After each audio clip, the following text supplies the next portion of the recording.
ছাদে উঠবো না বাবা, ছাদে উঠছে কি আর লাগে, আইসি সকাল 7টায়। টিকিট তো আছেই, ইনস্ট্যান্ট টিকিট, ভিতরে তো জায়গায় পাওয়া যাবে না। ঝুঁকিপূর্ণ হলে কিভাবে ওভাবে নিজের মধ্যে নিজের সেফটি রেখে যেতে হবে। এখানে ছাদে যদি কেউ যেতে চায়, ভ্রমণ করতে চায়, সেক্ষেত্রে আপনার 24/7 আওয়ার আপনার অ্যালার্ট থাকতে হবে। অনেক লোক ভিতরে, এই জন্য কি আর ছাদে উঠেছে।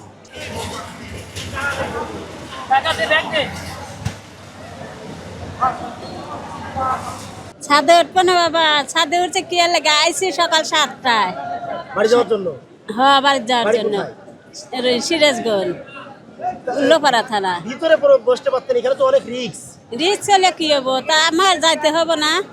আমরা সকাল 7টায় আইসি, এখনো ভিতরে ঢুকতে পারিনি, সেই জন্য উপরে উঠছি। এইবার ধরেন রাস্তা যদি বৃষ্টি হয়, ঝড় হয়, সেক্ষেত্রে কি করবেন? এখন ভাগ্য যদি থাকে বাবা, তাহলে আমার ওইব, আর কি করা।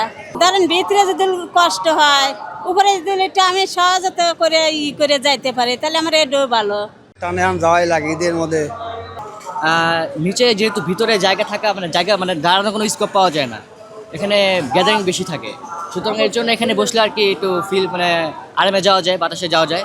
ভেতরে দাঁড়ানোর মতো জায়গা পাওয়া যায় না, যার জন্য আর কি এখানে ছাদে যদি কেউ যেতে চায়, ভ্রমণ করতে চায়, সেক্ষেত্রে আপনার 24/7 আওয়ার আপনার অ্যালার্ট থাকতে হবে। না, তাছাড়া আপনার যে কোনো জায়গায় যে কোনো দুর্ঘটনা হতে পারে, এবং আমরা দেখছি ম্যাক্সিমাম টাইম এগুলো হয়ে থাকে। তো সেইগুলো আমি মনে করি যার যার নিজস্ব ব্যক্তিগত ব্যাপার, তা অ্যালার্ট থাকতে হবে। অনেক লোক ভিতরে, এই জন্য কি আর ছাদে উঠেছে।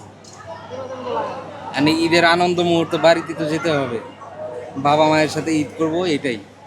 হ্যাঁ, জীবনের ঝুঁকি তো নিতেই হবে, কি করার নাই তো কিছু। তারপরেও আনন্দ লাগতেছে যে বাড়িতে যাব, বাড়িতে যেয়ে সবার সাথে ঈদ করব, এটাই অনেক আনন্দ। ছাদে উঠছি এই জন্য, নিচে ফাঁকা পাবো না, অনেক ঠেলাঠেলি ধাক্কি হবে, এই জন্য ছাদে আরামে রিল্যাক্সে চলে যাওয়া যাবে। টিকিট তো আছেই, টিকিট কেটে কেন ভিতরে না গিয়ে- ইনস্ট্যান্ট টিকিট, ভিতরে না গিয়ে কেন ছাদে যাচ্ছেন? টিকিট কেটে ভিতরে তো জায়গায় পাওয়া যাবে না, কি করবো। টিকিট কেটে কেন ছাদে যাচ্ছেন? এখানে ভিতরে সিট নাই তো, ভিতরে দাঁড়ায় থাকা লাগবে, এখানে বসে যাওয়া যাবে।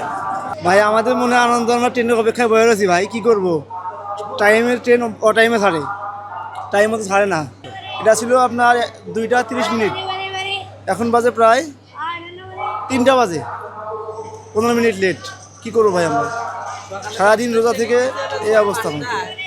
কারণ পরিস্থিতির শিকার, ঈদ আনন্দ উপলক্ষে দেখা যায় যে পরিবারের সাথে ঈদ করার জন্য আমরা দেখা যায় যাইতে হইব, তো পরিস্থিতির শিকার। এখন ট্রেনে টিকিট কাটছি, মাগার সিট পাই নাই, বিনা টিকিটে যেতে হইতেছে আর কি।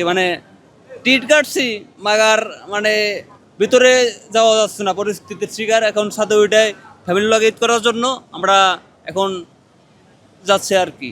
ঝুঁকিপূর্ণ হলে কিভাবে ওভাবে নিজের মধ্যে নিজের সেফটি রেখে যেতে হবে।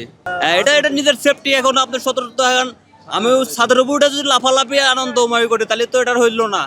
নিজের সেফটি এটা তো আমরা জানতেছি, এটা আপনার সাথে ওঠাটা এটা আমার ভয়াবহ অবস্থা। এখন নিজের সেফটি নিয়ে তারপর যেতে হবে। রেল কর্তৃপক্ষ এত মানুষের তো যানজট সামলাতে পারবে না, কারণ রেলেতে এতগুলো সিট নেই।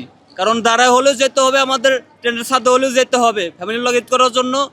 এখন সবাই আনন্দ করার জন্য ফ্যামিলির সাথে যেতে হবে দেশের উদ্দেশ্যে, সেই কারণে সবাই কষ্ট করে হলে সাথে ওঠা।